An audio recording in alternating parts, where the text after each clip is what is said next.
მოგესალმებით, მადლობა მოწვევისთვის. ვინც არ უნდა იყოს პრემიერი, ივანიშვილია პასუხისმგებელი იმ ყველა დანაშაულზე, რაც ამ ქვეყანაში ხდება და ვინც არ უნდა იყოს პრემიერი, ყველას მოუწევს პასუხისმგება ძალიან მარტივ ამბავზე. რა გახდა ამხელა ბიუჯეტისთვის 40 მილიონი ლარი, რომელიც გადაყრილი აქვს უამრავ სისულელეში. 1,5 მილიონს რომ მიხდიან ახლა პოლიციის დღის ორგანიზებაში, ყოველგვარი ტენდერის გარეშე პირდაპირ შესყიდვის წესით. გადაანგარიშონ ის 1,5 მილიონი ლარი რამდენ ბავშვს ეყოფოდა. იმისთვის რომ გამოიყოს 40 მილიონი ლარი ბავშვებისთვის, 100-მდე ბავშვისთვის, რომელსაც ჭირდება გადარჩენა, სიცოცხლის, ტკივილის შემსუბუქება ჭირდება. წარმოგიდგენიათ, რომ იმ ადამიანებს, ვინც გამოდიან და ეს იყრუებენ, უბრალოდ ვითომც ეს პრობლემა არსებობს, გაუსაძლისი ტკივილები რო ტანჯავდეს მას ფიზიკურად, ან ის იყოს მშობელი და უყურებდეს ამ შვილებს. ამიტომ პასუხი ნათელი არ არსებობს არანაირი არგუმენტი ამ ქვეყანაში, ამ სამყაროში არანაირი არგუმენტი, რომელიც იქნებოდა იმ გადაწყვეტილების წინააღმდეგ, რომ 40 მილიონი ლარი ეს დალოცვილი არაფერს რო არ წარმოადგენს სინამდვილეში ამ ხელა ბიუჯეტისთვის, იმიტომ რომ გადაყრილი აქვს ასეულობით მილიონი, 40 მილიონი ლარი რაც ამოუღეს, ამოღებულია ღარიბაშვილის და ბურჭულაძის სახლებიდან, ქეშად აქვს ამოღებული ეს ფული.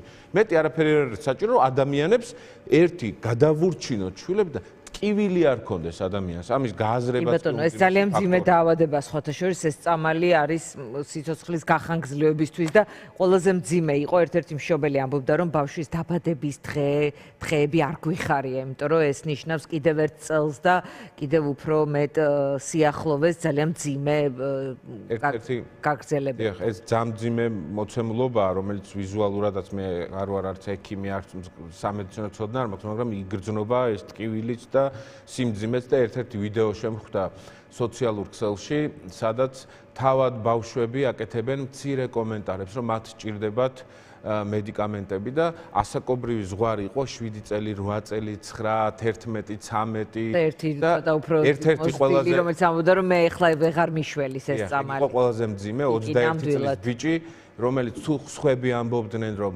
მოგვეცით წამალი გადაგვარჩინეთ. ერთ-ერთი 21 წლის ბიჭი ამბობდა, რომ მიეცით ბავშვებს წამალი. ანუ მას სრულიად გააზრებული აქვს, იქ დაგვიანებულია და არ შეიძლება, რომ სხვა 100-მდე ბავშვთანაც სახელმწიფომ თავის გულგრილობით, უპასუხისმგებლობით და ყაზბობით დააგვიანოს, იმიტომ რომ ყველაფრისთვის მოიძებნა თურმე ამ ქვეყანაში ფული გარდა ბავშვებისა. ამიტომ ირაკლი, მე კითხეთ კობახიძეზე, თქვენ ახსენეთ, რომ ივანიშვილია ნებისმიერ რამეზე პასუხისმგებელი. ამ ფორმულირების მიუხედავად არ გაჭირვებია ოცნებას, იქ გახარიესთვის 20 ივნისის პასუხისმგებლობა და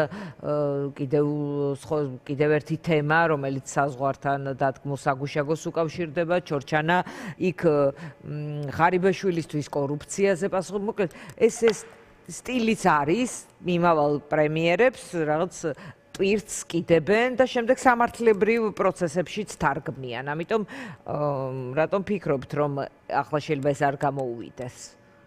მე მარტივი მოცემულობა ხელისუფლება შეიცვლება. თან მე მგონია, რომ მალე შეიცვლება ხელისუფლება. როგორ შეიცვლება მალე ხელისუფლება? რა მიანიშნებს ამაზე? რა მიანიშნებს ამაზე და მიანიშნებს ის, რომ მისი პროპაგანდა ისე წარმატებულად ვეღარ მუშაობს. იგივე როგორც ორბანმა მე-16 წელს ვეღარ ამუშავა ომის პროპაგანდა, ვეღარ ამუშავა თავისი ტყუილზე მე-13 წელს არიან. ხო, მე-14 წელია და მორიგი არჩევნები, რომელიც იქნება შვალედური, იქნება რიგარეშე, იქნება 28 მორიგი არჩევნები იქნება 2028 ამბობდით, რომ ელოდებოდით წელს არჩევნებს. მე ველოდები. ახლა ისევ არჩევნებს, ერთადერთი რამაც ცოტათი შეარყია ჩემი მოლოდინი არის უნგრეთის შემთხვევა, სადაც ივანიშვილმა ნახა. თუ პირიქით შეიძლება დაეჩქარებინებ, რაღაცები აქვს ევროპის შეარყია, იმიტომ რომ უნგრეთში ნახა, როგორც ცალსახად აღარ მუშაობს პროპაგანდა რაღაც კონკრეტული ვადის შემდეგ და ივანიშვილიც ზუსტად ამ დროს გადის. ეს ვადა, ეს პროცესია, სადაც მხარდაჭერა იმ სოციოლოგიურ კვლევებში, რომელიც არსებობს, შეიძლება საჯაროდ არ ქვეყნდება, მაგრამ არსებობს, ვიცით, ქართული ოცნებაც ატარებს ამ კვლევებს. ჩვენ ვატარებთ ოპოზიციაში ამ კვლევებს და ძალიან ცუდი მდგომარეობა აქვს. ატარებთ ახლა ამ ეტაპზე? ჩვენ ვატარებთ ყოველთვის, ვცდილობთ რომ რაღაც კონკრეტული პერიოდიკით 2-3 თვის შუალედში სხვა და რა სურათი გაქვთ? ძალიან მძიმე სურათის ქართული ოცნების საწინააღმდეგოდ და მარტივი მოცემულობა რომ დღეს ქართული ოცნება ქართული ოცნება თქვენი კვლევებით კარგავს ამორჩეველს? კარგავს ამორჩეველს, მაგალითად თბილისში 20%-თან ახლოს არის, ქვემოთ არის, აი 19% და 20%, ან წარმოგიდგენთ. მიდის ოპოზიციის სხვა ოპოზიციურ პარტიებთან. დაფიქსირება ასევე უჭირთ, ყველას სასაუბრო და არა ვარ ახლა ვერ ვისაუბრებ, არ არის საჯარო, მაგრამ ქართული ოცნება დამარცხებულია უკვე. ან როცა არ უნდა ჩაინიშნოს არჩევნები, ქართული ოცნება არის დამარცხებული, ამას ჭირდება მხოლოდ. ვინ ასხივებს ძალას ამ თქვენი კვლევებით, თქვენი დაკვირვებით, ვინ ასხივებს დღეს ოპოზიციურ პოლიტიკურ? ოპოზიციამ უნდა გამოასხივოს ეს ძალა და ყველამ თავისი სხივი უნდა გამოუშვას მოქალაქეებისკენ. ჩვენ ლელო, ჩვენი კოალიცია, ძლიერი საქართველო, ჩვენ სხივს, საკმარის სხივს მივაწვდით მოქალაქეებს, რომელიც იქნება გადამწყვეტი ხელისუფლების ცვლილების ნაწილში. ყველამ თავისი საქმე უნდა გააკეთოს, რაც მთავარია. სტრატეგიაზე უნდა ჩამოვყალიბდეთ, რას ვაპირებთ არჩევნების პირობებში.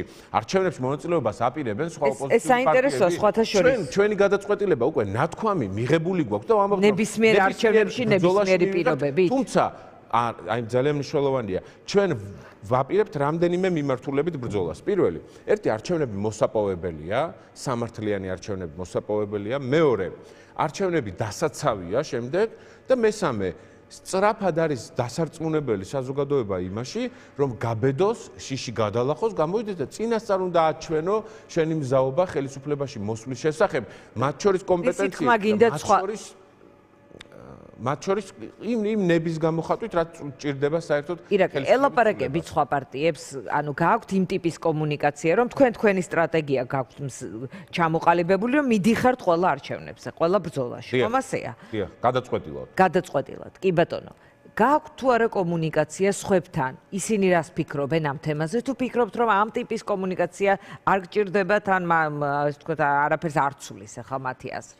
ყველაზე დიდი კრიზისი პარტიებს შორის კომუნიკაციის საკითხები არ არის. კომუნიკაცია ყოველთვის არსებობდა და იარსებებს. ჩვენ განსაკუთრებული კომუნიკაცია გვაქვს სხვა შესაძლო პარტნიორ პოლიტიკურ აქტორებთან, იქნებიან ეს პარტიები, სამოქალაქო მოძრაობები თუ პოლიტიკური ინდივიდები, რომლებიც არიან უპარტიოდ არსებული ჩვენს გარშემო, მათთან განსაკუთრებულად ინტენსიური კომუნიკაცია, შეხვედრები, მოლაპარაკებები გვაქვს, თუმცა კომუნიკაციის ყველაზე დიდი კრიზისი არის საზოგადოებასთან და მოქალაქეებთან, ჯამურად აი ესე უხეშად ვთქვათ, ამომრჩევლებთან. რატომ არის ეს კრიზისი? კრიზისი არის იმის გამო, რომ სატელევიზიო ველი არის ოკუპირებული ქართული ოცნების მხრიდან, სახელმწიფო არხების მხრიდან. მაგალითად, რატომ მე ბოლოს ვიყავი სახელმწიფო არხზე, მაგალითად ტელეკომპანია იმედი რო ავიღოთ 2016 თუ 17 წელს ბოლოს. როგორც სტუდენტი, ანუ ბევრად უფრო ნაკლებად ცნობა. ანუ მათ არხს, ასე ვთქვათ, გინდათ მათ ამორჩევრთად, გინდათ ცნობას აქვს ორი ხაზი. ერთი სატელევიზიო არხები და მეორე უშუალო კომუნიკაცია. სატელევიზიო არხები ჩაკეტილია, ისინი გვეუბნებიან ჩვენ ლელო არის ასაკრძალი პარტია. უნგრეთის პარალელს ხშირად ახსენებენ, საერთოდ არც ერთ სახელმწიფო არხზე არ იყო მატერიალი ტელეკამპანიის დროს. იყო ფიზიკური კომუნიკაცია. ამიტომ ეს ფიზიკური კომუნიკაცია არის ახლა ჩვენი გამოსავალი, რასაც ვაკეთებთ. წინა კვირაში მე პირადად 4 რაიონი შემოვიარე, ჩვენი პარტიის ლიდერები დადიან აქტიურად, ყოველდღიურად რეგიონებში, გავინაწილეთ რეგიონები, მუნიციპალიტეტები და არ ვაჩერებთ კომუნიკაციას. ეს არის მთავარი რეგიონალური შეხვედრები ქონდა, მათ შორის დედაქალაქში, მთელი საქართველოს მასშტაბით. ჩამოვიყვანეთ ყველა საკრებულოს დეპუტატი, ყველა საკრებულოზე დავაყენეთ, მაგალითად, უფასო კვების საკითხი სკოლებში, დავიბარეთ ჩინოვნიკები, მოვითხოვეთ ანტიკორუფციული კომისიების შექმნა საკრებულოში. ამ ბრძოლაში ვართ, ერთმანეთს ვამხნევებთ, ჩვენს წევრებზე მიმდინარეობს ძალიან მძიმე ზეწოლა, გაათავისუფლეს სამსახურიდან ათობით ჩვენი თანამებრძოლი, სკოლებიდან პედაგოგები, დირექტორები, ბაღების გაერთიანებიდან, სხვა შორის ერთ-ერთმა ჩვენმა კოლეგამ ბაღების გაერთიანების თანამშრომელმა, რომელიც დეპარტამენტის ხელმძღვანელი იყო და გაათავისუფლეს ბათუმიდან, მოიგო სასამართლო პროცესი. უკვე მეორე სასამართლო პროცესი, სხვათა შორის ის პირი, ვინც გაათავისუფლა ზიმლარ ბერიძე, ჩვენი თანამებრძოლი, დღეს ქართული ოცნების დეპუტატია ადგილობრივ წარმომადგენლობით ორგანოში. ამ ბრძოლაში ვარ და არ გავაჩერებთ ერთი წამითაც. იმიტომ რომ ამ ქვეყანას ჭირდება გადარჩენა და ამ გადარჩენისთვის რაც არის საჭირო, ყველაფერს გავაკეთებთ. არჩევნები მოსაპოვებელი, არჩევნები დასაცავი და არჩევნების რწმენა უნდა დავაბრუნოთ, იმიტომ რომ ეს რწმენა როგორი არჩევნები, იმიტომ რომ არჩევნებზე მაგალითად ოპოზიციური ალიანსსაც უსაუბრია, თუმცა რაღაც მკაფიო პირობები არის, როგორ შეიძლება, ამას უფრო მეც შეიძლება ვთქვათ პეტრეცის კარიშვილთან გავარკვევთ, რომელიც თქვენ შემდეგ იქნება ჩვენი სტუმარი, თუმცა შეიძლება რაღაც მთავარი გადაწყვეტილების მიმღები პირი რამდენად არის ალიანსის შიგნით, ამასაც გავარკვევთ, მაგრამ თქვენ რა ტიპის არჩევნებზე გახვალთ? ნებისმიერზე, იმიტომ რომ 2025-იც არ იყო ახლა რამე შეცვლილი, არც პატიმრები გამოშვებული და ასე რა თქმა უნდა, არ იყო არაფერი შეცვლილი და მე არ ველოდები რომ რაიმეს ივანიშვილი გვაჩუქებს და შეცვლის. ივანიშვილი უნდა დაამარცხო ყველგან და ყველა შესაძლებლობით. თუ ვინმეს გონია, ძალიან მინდა ხოლმე რომ უფრო მეტი წავიკითხოთ სხვა ქვეყნების გამოცდილებაზე, მაგალითად უნგრეთის გამოცდილებაზე. უნგრეთის საარჩევნო სისტემა ისეთი ძალადობრივი იყო, ისეთი უსამართლო იყო, ისეთი უკანონობით და ალოგიკური ფორმულებით იყო გაჯერებული, წარმოუდგენელი იყო. გულწრფელდამალ საქართველოში ეგეთი საარჩევნო სისტემა არ არის. ანუ ის ბევრად უარესი იყო, ყველაფერი, ყველა თითოეული ხმა თუ წააგებდა კანდიდატი, იმის ხმაც კი ხელისუფლებას ეთულებოდა. ასეთი ალოგიკური ფორმულა არ არსებობს. თუმცა რა მოხდა? მოხდა ის, რომ კოორდინაციის, კარგი კომუნიკაციის პირობებში და რწმენის გამოსხივების და ძალის გამოსხივების პირობებში ოპოზიციამ დაამარცხა ორბანი. ხო და თქვენ აი ნახეთ თქვენ რატომ ვერ ქენით ეს ვერც 2024-ში რაიმე გარღვევა 25-ში არ გვეყო ძალისხმევა 2024-ში, ამიტომ ვერ ვქენით რომ არ გვეყო ძალისხმევა. ძალისხმევა არ გვეყო, იმიტომ რომ ხელისუფლება, რომელიც არის ავტორიტარული, თუ გინდა დაამარცხო, ის უნდა დაამარცხო დიდი უპირატესობით. არასწორი კამპანია გქონდათ, ფიქრობთ? მე არ მგონია ჩვენ არასწორი კამპანია გქონდა, ჩვენ გქონდა სოციალური კამპანია. სხვებმაც აქვს საკუთარ შეცდომებზე თავად იმჟელონ, როცა გეყოლებიან. თქვენი მაქსიმუმი გააკეთეთ. ჩვენ მაქსიმუმი გავაკეთეთ, გავიზარდეთ სამჯერ გავზარდეთ. 300%-ით გავზარდეთ. 25-მდე დაკარგეთ. ბატონო 25-ში დაკარგეთ. ვინ თქვა რომ დავკარგეთ? 25 წლის თვითმმართველობის არჩევნებში. ხო, თქვენ ამბობთ რომ დავკარგეთ? არა, თქვენ იგივე ხარდამჭერები. არა, ხო თქვით და თქვენ ფიქრობთ რომ დავკარგეთ, რაზრის საფუძველზე ფიქრობთ რომ დავკარგეთ? 24-სა და 25-ის შორის პროცენტებში. აქტივობა გახსოვთ რა იყო? ძალიან ცუდი. ძალიან დაბალი. შეშთამბებით იმ დაბალი აქტივობის პირობებში ის ხმები რაც ავიღეთ მხოლოდ თბილისში 40,000 ხმა არის ძალიან მნიშვნელოვანი. და ნუ რა ვიცი, ნუ დაავიწყდება რომ ის ხალხი რომელიც არჩევნებზე მივიდა და 100,000-მდე ხმა მისა მხოლოდ ლელოს მისა 100,000-მდე ხმა 40,000-მა თბილისელმა მე დამიჭირა მაგალითად მხარი. ძალიან მნიშვნელოვანი და ღირებული მხარეა დაბალი აქტივობის პირობებში. თუ ვინმეს გონია რომ ისინი არიან ამომრჩევლები, რომელსაც არაფერი არ უნდა ვკითხოთ, არა, ისინი არიან გამორჩევლად გონიერი ამომრჩეველი, დიანა, გამორჩეულად გონიერი ამომრჩეველი, რომელმაც დაინახა შესაძლებლობა და მე მათი მადლიერი ვარ, ამდენი თვის შემდეგაც და შემდეგაც მადლიერი ვიქნები. ამიტომ მნიშვნელოვანია, რომ ეს რწმენა, რომელიც წაართვეს მოქალაქეებს არჩევნების და ცვლილების რწმენა და რა ფორმულა შემოგთავაზეს, ვიბრძოლოთ, ვიყოთ, რა თქმა უნდა ვიბრძოლოთ, მაგრამ თავისით ჩამოიშლება ივანიშვილი. ვისჯერა თავისით როგორ ჩამოიშლება? არ არსებობს ეგეთი ავტორიტარები და დიქტატორები თავისით არ შლებიან. უნდა დაშალო მარტივმამრავლებად, როგორც გააკეთა უნგრეთმა, როგორც აქვს გაკეთებული სხვადასხვა ქვეყანაში და ეს გამოცდილება ნათელია. ამიტომ ჩვენ თავარი მიზანი რა არის? უპირატესობა იმდენად დიდი უნდა მოვიპოვოთ ამ ბოროტების წინააღმდეგ, რომ ივანიშვილი დამარცხდეს არჩევნების გზით. არჩევნები რატომ არის სწორი გზა? იმიტომ რომ ეს არის სტაბილურობა, ეს არის ეკონომიკური განვითარება, ეს არის მშვიდობა, ისეთი გარდამავალი პერიოდი, რომელიც ამ ქვეყანას ჭირდება. გარდამავალი პერიოდი უნდა იყოს ისეთი, რომ ქვეყანა არ დაზიანდეს. და ეს გრევა, უბედურება და თქვენ ახსენეთ, რომ 24-ში ძალისხმევა დავაკელითო და ასევე ყვებით, რომ თქვენ არ დავაკელით ძალისხმევა, უფრო მეტი გჭირდებოდა. კი ბატონო, უფრო მეტი გჭირდებოდა და ასევე ითვლით თქვენ პროცენტებს. ანუ ამ პროცენტებს, რომელიც 24-ში მიიღეთ, თქვენთვის არის სარწმუნო, იმიტომ რომ თქვენ მიერვე არ აღიარებულია ეს შედეგი და ამიტომ გახსენებთ ამას. ჩვენ რეალური შედეგი რა იყო, საბოლოოდ მაინც ვერ გავიგეთ, იმიტომ რომ იმოდენად დიდი შეკითხვები არსებობს იმ პროცესთან დაკავშირებით, მათ შორის ის 10,000-ობით თუ 100,000-ობით რაღაც პირადობები, ჩამორთმეული პირადობები და ასე შემდეგ. რატომ არ მოგვაწოდეს მაშინ და არც დღემდე არ გვაწოდიან ჩვენ ეგრეთ წოდებულ სამაგიდო სიებს? რატო არ გვაწოდებენ? იმიტომ რომ არ ვიცით ჩვენ ინფორმაცია, იქ ვინ მივიდა, ვინ მისცა ხმა, თორე ამის გადამოწმა სამაგიდოსიებით მარტივად შეიძლებოდა. ამიტომ ხო ჩვენ ამ ეტაპზე ვეყრდობით იმ მონაცემებს, რაც გვაქვს. ყოველ შემთხვევაში ნაკლები ხო ვერ იქნებოდა. ხო, ნაკლები ვერ იქნებოდა, ამიტომაც ეს იყო არგუმენტი ჩემი მხრიდან, როცა ყველა პოლიტიკურ პარტიას მაშინ ძალიან კრიტიკულად ვუსვამდი კითხვას მანდატების უარის დროს, რომ ეს ხომ არის ზუსტად მინიმუმი ის რომ და ყველა ერთ-ერთი ერთი და იგივე წუხილი გაქვთ. თქვენ და მე და იგივე პასუხები. ეს იყო პასუხისგებლობის აღება და ეს პასუხისგებლობის აღება არის სწორი პოლიტიკური ნაბიჯი, რომ მოქალაქემ დაინახოს და ისევ ეს წუხილი და პოლიტიკური ცხოვრებისთვის ქვეყანას, რომ მე ისევ დღის ამბები უნდა წამეყვანა ნებისმიერ. მოქალაქემ უნდა დაინახოს, რომ ეს პოლიტიკოსი არის მათთვის და არა საკუთარი თავისთვის და ეს ნაბიჯი აუცილებლად გადასადგმელი იყო, რაც ლელომ გადადგა ისე რომ არც წარმიშველია და არც ახლა რა ქვია ლელოს სტრატეგიას, ლელოს რისი ხმა არის ლელო იმ პირობებში, როდესაც ჩვენ გვაქვს მოცემულობა, ერთ მხარეს არის ხელისუფლება, სახელმწიფო პარტია, ქართული ოცნება, არავინ იცის თქვენც ამბობთ, რომ გაქვთ მოლოდინი, რომ სადღაც არჩევნები შეიძლება ჩაინიშნოს, არ არის გამორიცხული ნამდვილად და არის ოპოზიციური ალიანსი, რომელიც პოზიციონირებს, როგორც და ასეც არის 9 პარტიის ერთობა. აი ამ ორ მოცემულობას მიღმა რა ხდება? ვისი ხმა არის ლელო, იქ გახარიეს გუნდია, არის იაგოს გირჩი, კიდე შეიძლება ბევრი პარტია, მაგრამ რაღაც მეტნაკლებად ეს ვთქვათ ლელო არის ქართული ხალხის ხმა, ოღონდ ამას არ ვამბობ რაღაცა ამორფული გაყინული წინადადების სახით. ქართველი ხალხის ხმა, იმ ხალხის ხმა, რომელიც დაღლილია კორუფციითაც, უსამართლობით, სიღარიბით, გაბრაზებულია ანაკლის სპორტის ჩაგდებით, გაბრაზებულია იმით, რომ ხო ყველა ხელფასი გაიზარდა პენსიის გარდა. ამ დროს პენსია შესაძლებელი იყო, რომ დღეს 1000 ლარი ყოფილიყო.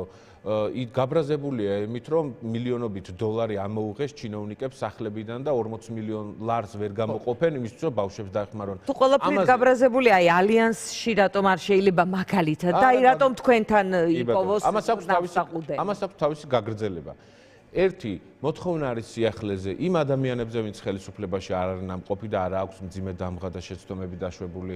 მოთხოვნა არის შინაარსობრივ, სტაბილურ და მათ შორის არაისტორიულ პოლიტიკურ პროცესზე, რომელსაც ლელო ატარებს ამ წლების განმავლობაში და მიუხედავად იმისა, რომ არც ერთ პროტესტს არ დავკლებივართ, არც ციხე აქვს ცდენია, არც სისხლის სამართლის საქმეები აქვს ცდენია, ჩვენ ყოველთვის ვამბობდით ძალიან მარტივ მოცემულობას, რომ ხელისუფლების ცვლილება უნდა მოხდეს მხოლოდ და მხოლოდ არჩევნების გზით. მათ შორის ოპოზიციის დიდი ნაწილი გვაკრიტიკებდა და გულანძღავდა, რომ რატომ მხოლოდ არჩევნების გზით? იმიტომ მხოლოდ რომ არჩევნები არის ხელისუფლების ცვლილების მშვიდობიანი გზა, რომელიც ინარჩუნებს ეკონომიკასაც, გადაარჩენს ეკონომიკას. ეკონომიკის გადარჩენა რატომ ჭირდება? ეკონომიკა ეს ჩვეულებრივი რაღაც ამორფული ხო არ არის თავისთვის რომ დევს. ეკონომიკაზეა დამოკიდებული, შემდეგ ეს ეკონომიკა ჩვენი გასაცოცხლებელია, რომ ინვესტიციები შემოვიტანოთ, რაც არ შემოსულა დიდი ხნის განმავლობაში. ეხლა შემოვიდნენ და ტრამპის კორპუსს აშენებენ, ანუ სახელი იყიდეს, ის ინვესტიცია კი არ შემოდის.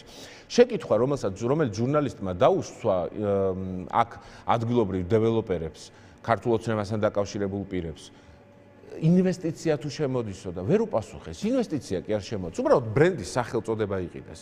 მეტი არაფერი.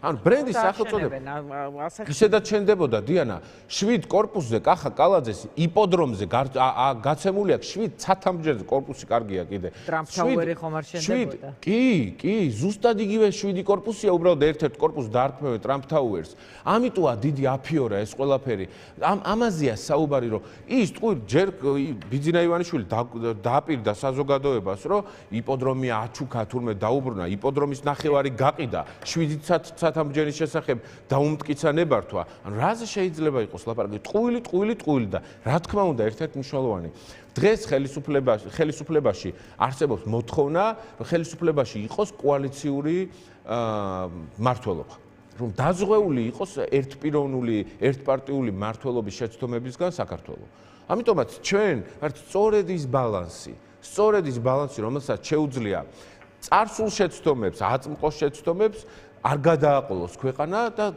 ეს ქვეყანა წაიყვანოს მშვიდობიანი განვითარების გზით. მათ შორის ააშენოს ანაკლია, მათ შორის 1000 ლარიანი პენსია გახადოს რეალისტური, მათ შორის უფასო კვების იდეა სკოლებში აქციოს საქმედ. დღეს რაც ხდება ახლა ჩვენ მეგობრებთ, მაგალითად ჩემი კოლეგა დღეს ფიქრია ჩიხრაძე და თაკო ყორღანაშვილი იყვნენ საგარეჯოში. საგარეჯოში ერთ-ერთი პრობლემა რეგიონებში დავდივარ და მართლა ვიცი ყოველდღე ვინსად მიდის ჩემი თანამებრძოლი. სკოლა დაანგრიეს, ანუ ავარიულად გამოაცხადეს, კილომეტრებით სხვა სოფელში დაყავთ მოსწავლეები და ბავშვები, თანხა გაფლანგულია, არავინ არავის არ ეუბნება, როდის შეიძლება ბავშვებმა სწავლა განაახლონ. ამ დროს ფორმებიო, ახალი ლამაზი ფორმებიო. ფორმა საერთოდ არ შეიძლება იყოს ცუდი თავისი მხრივ, მაგრამ როცა ბავშვი შიმშილობს სკოლაში, მასწავლებლები რომ ყვებიან ისტორიებს, რომ გონებას კარგავენ, მოსწავლეები სასწავლო პროცესის დროს გაკვეთილზე და ამ დროს ფორმები რო გინდა შემოიღო და მილიონები ამას გადაყარო. ამიტომ რომ ამით გადაღლილია ხალხი და ამას ჭირდება პასუხი. ირაკლი, ბოლოს მინდა ვიდრე დაგემშვიდობებით, აკრძალვის პარტიის აკრძალვის ახლა გამოტანის და ხელახლა შეტანის დროს ახანგრძლივებენ თქვენი დაკვირვებაც ეს არის? კი, ერთადერთი დაკვირვება რაც შეიძლება იყოს და არ უნდა თქვენი გაუქმება და უბრალოდ რაღაც თამაშობენ. ვერ ბედავენ, იმიტომ რომ ეს შეიძლება იყოს კიდევ უფრო სხვა პროცესებისკენ უბიძგოს ერთი ქვეყანაში მოქალაქეებს, მეორეს მხრივ საერთაშორისო პარტნიორებს და ეს არ ჭირდება გადახტნენ და ეხლა ვეღარ ბედავენ გადაწყვეტილების მიღებას. კი ბატონო, მადლობა.